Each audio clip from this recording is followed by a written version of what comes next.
Meu nome é Ramison Custódio, essa é minha esposa Daniele Carvalho. Nós temos o privilégio de estudar com vocês a lição dessa semana, que é a lição de número 14, a última lição desse ano, e é uma grande oportunidade nossa também de poder estar aqui com vocês nesse momento.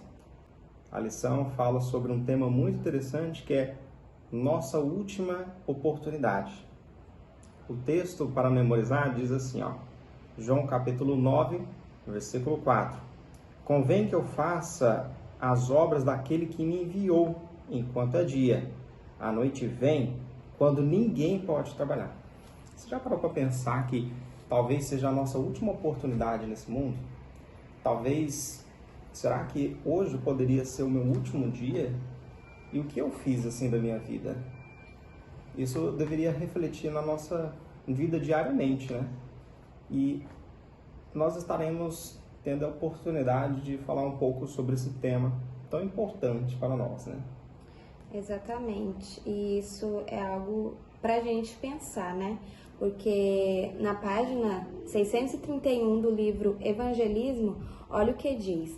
Estamos nos aproximando do fim da história desta terra e devemos fazer avançar os diferentes departamentos da obra de Deus com muito mais sacrifício próprio do que o que tem sido praticado.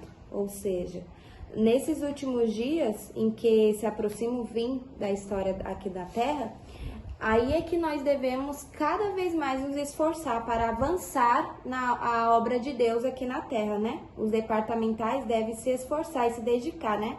Para fazer a obra de Deus aqui, né? E cada um pode cooperar para esse avanço. Justamente. E nesse primeiro tópico vai falar sobre antes que a vida acabe. É um tópico muito interessante que começa com uma pergunta da seguinte maneira: a quais realidades estamos todos sujeitos? No versículo aqui de Hebreus, lá no capítulo 9, no versículo 27, diz que: e como aos homens está ordenado morrerem uma vez, vindo depois disso o juízo. Ou seja, nós estamos sujeitos à morte. E depois da morte o que vem? O juízo, né? Se existe uma coisa que a gente sabe nesse mundo, é que nós vamos morrer, né? Verdade. Não sabemos quando, mas um dia nós vamos morrer. E nós precisamos de estar preparados até mesmo para isso, É né? verdade. Mas será que nós estamos, né? Isso é algo para refletir. O que isso deveria nos fazer considerar, independentemente de sermos jovens ou idosos, saudáveis ou doentes. Olha o interessante que diz aqui em Romanos capítulo 12, versículo 11. Não sejais vagarosos no cuidado, ou seja, não sejais demorados ou lentos, né? Mas sede fervorosos no espírito, vindo ao Senhor, servindo ao Senhor, né? Então, aqui no texto diz que nós não podemos estar com lentidão ou demorando, né, no serviço, mas precisamos de ter mais fervor. Principalmente porque nós somos mordomos fiéis do Senhor. E como mordomos fiéis do Senhor, nós precisamos de estar cada vez mais preparados, né? É isso que o mordomo ele precisa de ser, preparado. É verdade. O verdadeiro cristão ele não deve ter justamente essas qualidades, né? Na hora de servir a Deus, né?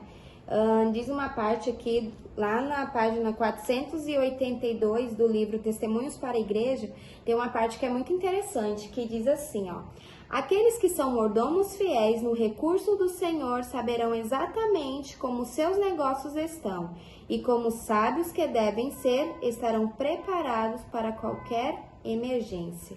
Caso seu tempo de graça se encerre de repente, não deixarão uma tão grande perplexidade sobre os que são chamados a fazer o acerto de contas dos bens.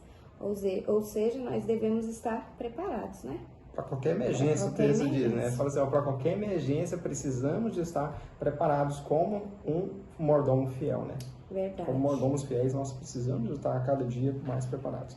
Uhum. Na letra B diz assim, ao planejar um testamento, o que devemos ter em mente? A última parte do versículo de Isaías, no capítulo 38, versículo 1, diz assim, ó: põe em ordem a tua casa, porque morrerás e não viverás. Aqui, novamente, ressalta, né? De que se existe uma coisa na vida que a gente sabe é que um dia nós iremos morrer. Inclusive, esse texto aqui, ele se referia lá com Ezequias, né? Você lembra lá quando o Senhor tinha falado com Ezequias? Ezequias estava doente e o Senhor mandou uma visão e falou assim: olha, Ezequias, você se prepare, porque você vai morrer, né? Verdade. E esse texto, ele fala um pouco sobre o testamento, ou seja, o legado, né?